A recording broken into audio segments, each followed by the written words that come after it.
बोलिए गणेश भगवान की जय, बोलिए माता गौरी की जय। दोस्तों, मैं वंदना त्रिपाठी आप सभी को एक बार फिर से अपने चैनल पे बहुत बहुत स्वागत करती हूँ।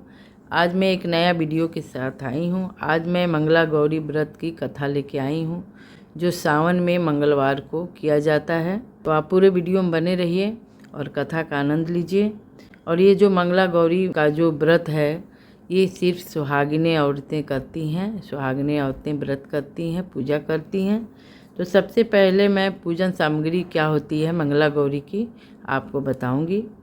मंगला गौरी पूजन में मुख्य सामग्री को 16 की संख्या में अर्पित किया जाता है। स्थापना सामग्री जैसे चौकी, लाल वस्त्र, माता पार्वती, गौरी और गणेश जी की प्रतिमा या चित्र, कलश, नारियल, अक्षत, ये होना चाहिए।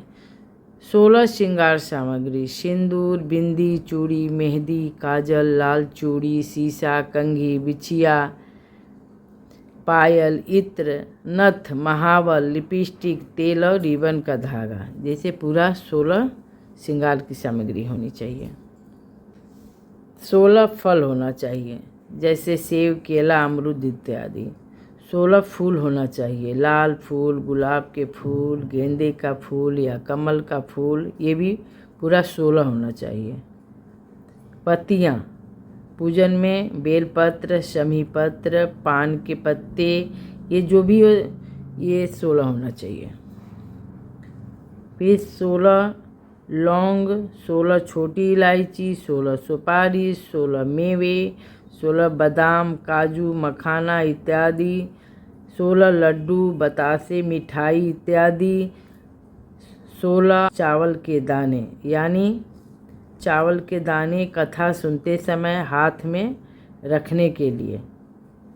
मंगला गौरी पूजन विधि: प्रातःकाल स्नान एवं संकल्प।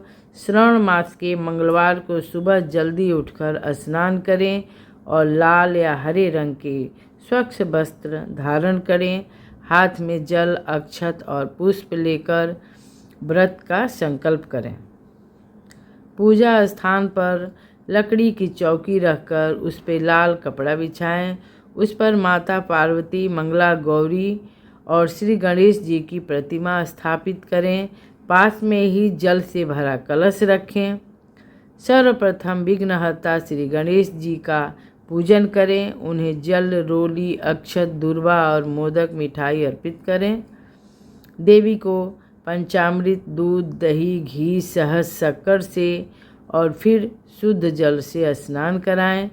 माता को रोली, कुमकुम, चंदन, अक्षत और अष्टगंध लगाएं। श्रृंगार की सामग्री माता के चरणों में अर्पित करें। इसके बाद 16-16 की संख्या में फूल, फल, मेवे, लौंग, इलायची और नैवेद्य अर्पित करें। हाथ में 16 दाने गेहूं या चावल को लेकर मंगला गौरी का व्रत की कथा सुने या पढ़ें। कथा पूर्ण होने के बाद वे दाने माता के चरणों में चढ़ा दें। 16 बाती वाली दीपक से माता की आरती करें। जैसे एक दीपक में 16 बत्ती लगा के माता की आरती करें। मंगला गौरी व्रत करने में 16 बाती वाले दीपक से आरती करने का विशेष ध्यान है। पहले श्री गणेश जी की आरती करें, फिर माता मंगला गौरी की 16 बाती वाले दीपक से भावपूर्वक आरती करें। आरती के बाद माता से जाने अनजाने में हुई भूल चूक के लिए क्षमा मांगें। पूजा संपन्न होने के बाद 16 की संख्या में रखी हुई सामग्री, फल और मिठाई अपनी सासू माँ या ननद या किसी योग्य ब्राह्मण को आदर पूर्वक भेंट करें और उनके चरण छू के आशीर्वाद लें। यह व्रत बिना नमक रखा जाता है। शाम को आरती के बाद एक बार सात्विक भोजन बिना नमक या सेंधा नमक का, जैसे आपके परिवार की परंपरा हो, वैसे ग्रहण करना चाहिए। तो दोस्तों, ये थी हमारी पूजा की विधि, पूजन सामग्री। अब आपको मैं कथा सुना रही हूँ। प्राचीन काल में कुरुक्षेत्र नगर में धर्मपाल नाम का एक अत्यंत धनी और धार्मिक साहूकार रहता था। उसके पास धन दौलत मान सम्मान और सुख समृद्धि की कोई कमी नहीं थी, परंतु उसकी कोई संतान नहीं थी, जिसके कारण साहूकार और उसकी पत्नी अत्यंत दुखी रहते थे। वह नियम पूर्वक भगवान शिव और माता पार्वती की पूजा अर्चना करता था। साहूकार की सच्ची भक्ति देखकर एक दिन माता पार्वती ने भगवान शिव से कहा, हे प्रभु, यह साहूकार आपका परम भक्त है। संतान न होने से यह अत्यंत दुखी रहता है। कृपया आप इसे पुत्र प्राप्ति का वरदान दीजिए। भगवान शिव ने माता पार्वती से कहा, हे देवी, इस साहूकार के भाग्य में पुत्र योग नहीं है। यदि इसे पुत्र प्राप्त भी हुआ तो वह केवल 16 वर्ष की अल्प आयु कम उम्र तक ही जीवित रहेगा। परंतु माता पार्वती के बार बार आग्रह करने पर भगवान शिव ने साहूकार को पुत्र प्राप्ति का वरदान दे दिया। समय बीतने पर साहूकार की पत्नी ने एक सुंदर बालक को जन्म दिया, जिसका नाम चिरायु रखा गया। साहूकार जानता था कि उसका पुत्र केवल 16 वर्ष की आयु तक ही जीवित रहेगा, इसलिए वह मन ही मन दुखी रहता था। लेकिन उसने किसी को यह बात नहीं बताई। जब बालक 16वें वर्ष में प्रवेश करने लगा तो साहूकार ने सोचा कि इसका विवाह किसी ऐसी कन्या से कराया जाए जिससे घर के माता मंगला गौरी की नित्य कृपा हो। संयोगवश उसका विवाह एक ऐसी सुशील और धार्मिक कन्या से तय हुआ जिसकी माता वर्षों से निष्ठापूर्वक मंगला गौरी व्रत का अनुष्ठान करती आ रही थी। माता मंगला गौरी ने इस व्रत के प्रभाव से उस कन्या को यह वरदान था कि वह जीवन में कभी विधवा नहीं होगी और उसका सौभाग्य सदा अखंड रहेगा। विवाह के पश्चात जब राजकुमार अपनी पत्नी के साथ कक्ष में विश्राम कर रहा था, तब वहीं रात में उसके 16वें वर्ष की अंतिम रात थी, अर्थात उसके जीवन का अंतिम समय। आधी रात को एक विषधर काल सर्प राजकुमार के प्राण लेने के लिए उस कक्ष में आया। तुरंत नवविवाहिता वधू, जिसकी माता मंगला गौरी की परम भक्त थी, जाग रही थी।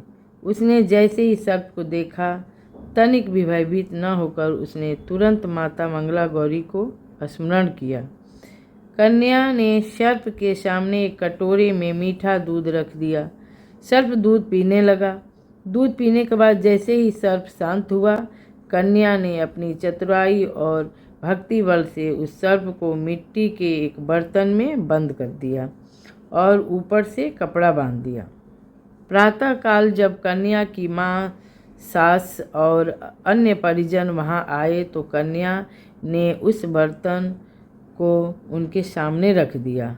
जब बर्तन का कपड़ा हटाया गया तो उसमें से विषैला सर्प गायब हो चुका था और उसके जगह हीरे जवाहरात और सुहाग की सामग्री बिखरी पड़ी थी। माता मंगला गौरी की कृपा से राजकुमार पर मंडरा रहा अकाल मृत्यु का संकट टल गया और उसे 100 वर्षों की लंबी आयु दीर्घायु वरदान प्राप्त हुआ। जब साहूकार धर्मपाल को यह समाचार मिली तो उसकी खुशी का ठिकाना न रहा। उसने समझ लिया कि यह मंगला गौरी व्रत की प्रभाव से ही संपन्न हुआ है। उसने धर्मपाल और उनके पूरे परिवार ने माता गौरी की जय जयकार की और विधि विधान से व्रत को करने लगे। जो भी सुहागन स्त्री श्रावण मास के मंगला गौरी व्रत करती है और इस पर पारंपरिक कथा को सुनती है, पढ़ती है, उसकी पति की अकाल मृत्यु से रक्षा होती है। वैवाहिक जीवन में प्रेम और सुख शांति बनी रहती है तथा उसे अखंड सौभाग्य की प्राप्ति होती है। बोलिए माँ गौरी की जय, बोलिए गणेश भगवान की जय, बोलिए शंकर भगवान की जय। तो दोस्तों, ये थी मंगला गौरी का व्रत कथा। आपको कैसा लगा कमेंट करके जय माँ जरूर लिखिएगा।